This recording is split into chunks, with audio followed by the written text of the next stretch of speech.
Hello guys, welcome to my YouTube channel. तो आज का हमारा टॉपिक है यूरिसन लामा, जो कि टोपोलॉजी का एक बहुत ही इम्पॉर्टेंट थ्योरम है। ये थ्योरम हमारी लॉन्ग में 15 मार्क्स की आती है। तो सबसे पहले हम इसका स्टेटमेंट देखेंगे। तो सबसे पहले स्टेटमेंट हम देखेंगे, let f1 and f2 be any pair of disjoint closed set in a normal space X. Then there exists a continuous map f(x). Map कर रहा है, इंटरवल है 0 to 1 such that f(x) is equals to 0 for x belongs to f1 and f(x) is equals to 1 for x belongs to f2।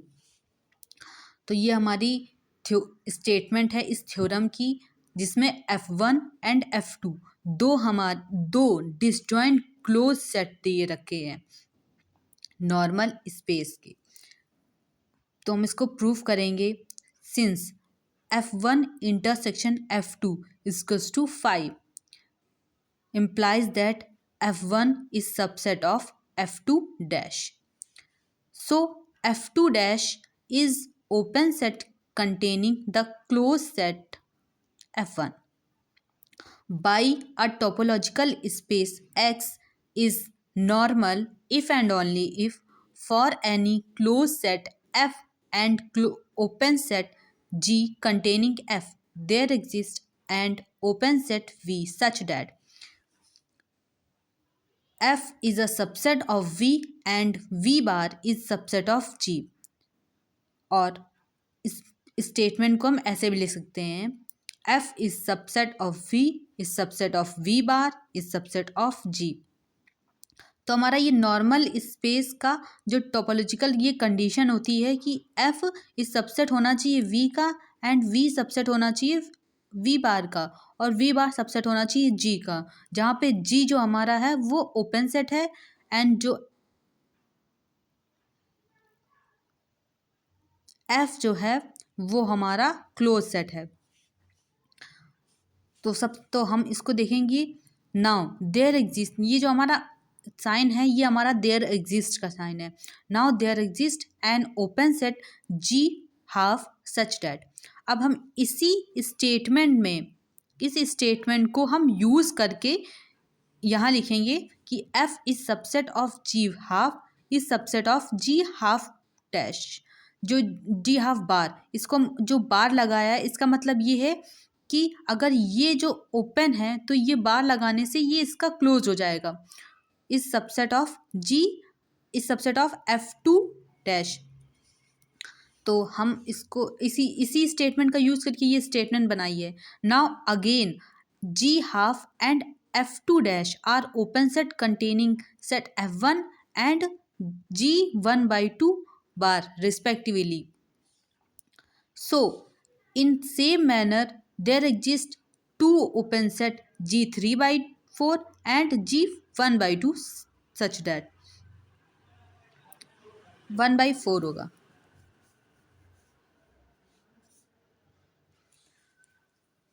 F1 is subset of G1/4 is subset of G1/4 bar is subset of G1/2 is subset of G1/2 bar is subset of G3/4 is subset of G3/4 bar is subset of F2 bar। ये जो statement है ये इसी statement का use करके हमने इस statement को इस तरीके से लिख लिया है।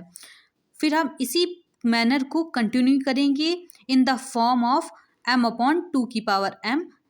तो continuing this manner for each rational number in interval 0 to 1 of the form m/2m, where जहाँ पे n की वैल्यू हमारी है 1 2 3, m is equals to 2n-1।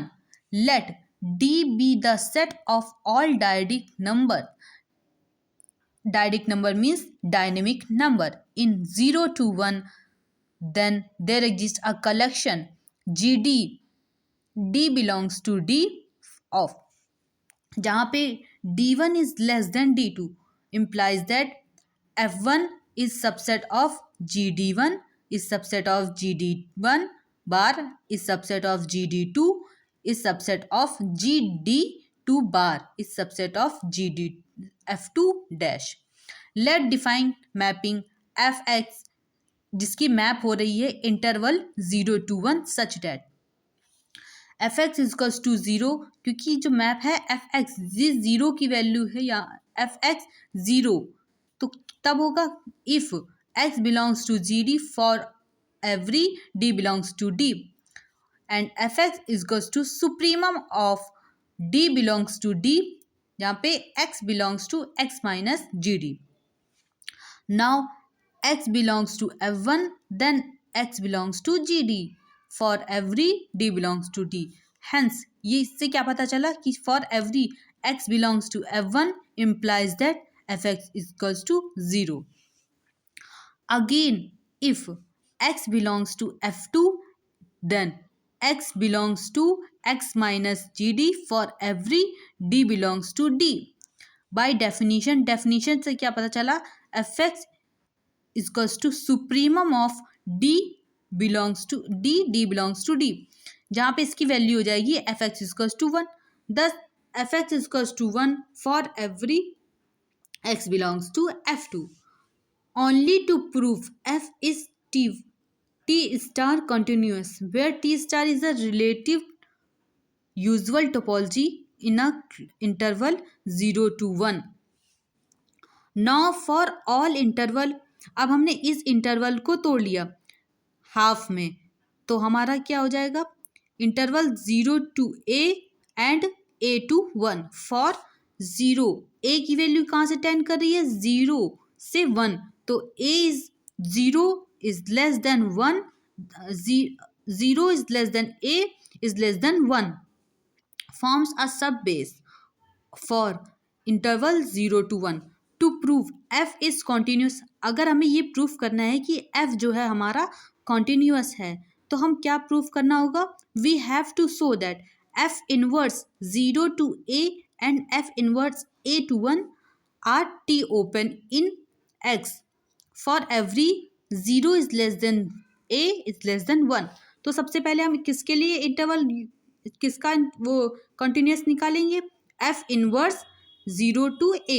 तो हमने सबसे पहले f इनवर्स 0 to a के लिए कंटिन्यूस निकालने के लिए अपना लिया, तो क्या हुआ x belongs to x for x f x belongs to a to 0, तो क्या होगा x बिलोंग्स टू x, ये हमारा किसके लिए है 0 is less than f x की वैल्यू कहाँ से जा रही है 0 से a के बीच में, तो x belongs to x f x is less than a.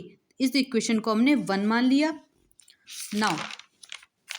Now हम क्या करेंगे f x is less than a implies that x belongs to gd for some d belongs to a.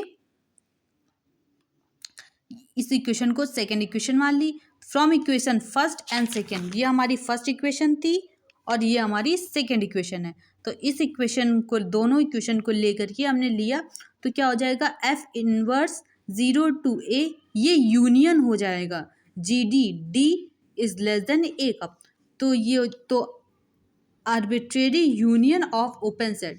तो ओपन सेट का जो union होता है वो भी ओपन होता है, तो अगर हमारा ये ओपन निकल के आया तो हमें क्या निकल के आया कि f inverse 0 to a is t open, तो हमें ये निकल के आया कि ये जो हमारा f इनवर्स 0 to a है वो भी हमारा ओपन है.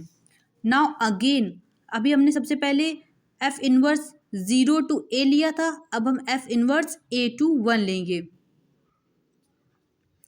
Now x belongs to x f x belongs to a to 1. Now x belongs to x a is less than f x is less than 1 और इक्वल टू 1, क्योंकि f x की value a से 1 के बीच में लाई कर रही है, तो x belongs to x f x is greater than a, ये हमारी इक्वेशन हो जाएगी third. Now f x is greater than a, so x does not belongs to gd bar for some D belong is greater than A। अगर जो X है वो G D बार को belongs नहीं कर रहा है तो हमारा जो X है वो G D बार डैश को बिलोंग्स करेगा। For some D is greater than A, equation number 4. Now equation 3 and 4 we have F inverse A to 1 is equals to union। अब हम इनका यूनियन निकालेंगे तो union of G D bar D is greater than A। तो हमने पहले ही बताया था कि यूनियन ऑफ ओपन सेट, तो ये ओपन सेट हो गया तो ओपन सेट का यूनियन हमेशा क्या होगा, यूनियन होगा। तो हेंस क्या होगा, f inverse a to one is t open. तो जो हमारा पहला इंटरवल था f inverse 0 to a and जो हमारा सेकेंड इंटरवल है एफ इनवर्स ए टू 1, तो इसको क्या, ये दोनों हमारे इंटरवल जो हैं वो ओपन हैं और कंटिन्यूअस मैपिंग प्रूफ करने के लिए या तो ओपन होना चाहिए या तो क्लोज होना चाहिए। तो हमारा ओपन निकल के आ गया। तो hence there exist a continuous map f x tends to 0 to 1, so such that fx is equals to 0 for x belongs to f1 and fx is equals to 1 for x belongs to f2। this is Urysohn lemma theorem. अगर आपको ये video अच्छा लगे तो please like share and subscribe करना मत भूलिएगा। Thank you.